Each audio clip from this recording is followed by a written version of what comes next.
ऐसा कौन सा मनुष्य है जो सपने नहीं देखता, इच्छाएं नहीं रखता? संसार का कोई भी मनुष्य उसका अपवाद नहीं है। सड़क पर कुष्ठ रोग से सड़ा गला भिखारी भी राजकुमारी का सपना देखता है और कल्पना करता है कि वह महलों में शानदार जीवन व्यतीत करे।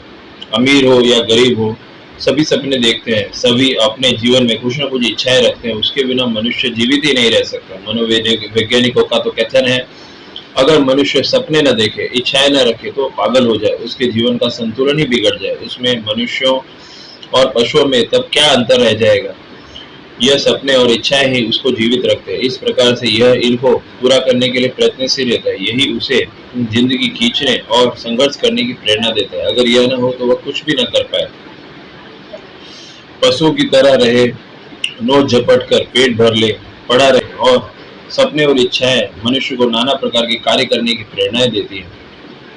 प्रत्येक व्यक्ति कुछ न कुछ बनना चाहता है। कोई नेता, कोई फिल्मी अभिनेता, कोई धन कुबेर, कोई नामी पहलवान, कोई वैज्ञानिक, कोई महापुरुष आदि कुछ न कुछ बनना चाहता है। सच्चाई तो यह है कि मनुष्य के सपने और इच्छाओं की सीमा नहीं है, वह अनेक है। एक सपना या एक इच्छा पूरी हो जाती है तो दूसरे के लिए प्रयत्नशील हो जाता है। मनुष्य के जीवन में भला कहीं संतोष है, यह सदा उसी के चक्र में लगा रहता है।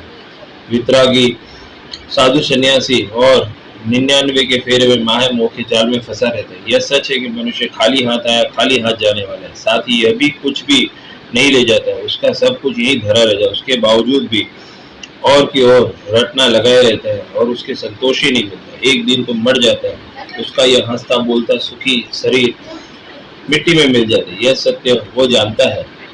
हर एक को उसका यह सत्य वो जानता है, हर एक को उसका ज्ञान है। उसके बावजूद भी लगातार उसी में लगा रहता है।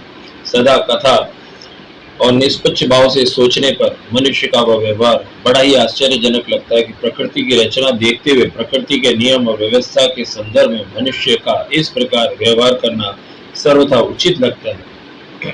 यह प्रकृति का नियम है। यहाँ प्रत्येक वस्तु जड़ हो या चेतन हो, नश्वर हो, बनती है, बिगड़ती है और एक दिन नष्ट हो जाती है। जिस जड़ और चेतन को बनने बिगड़ने में कितना समय लगता है, पर्वतों, चट्टानों, समुद्री रचना को बनने और बिगड़ने में हजारों साल लग जाते हैं, वह तय है कि प्रत्येक वस्तु प्रयत्नशील, परिवर्तनशील और नश्वर है। उसका सबका अपना अपना समय है।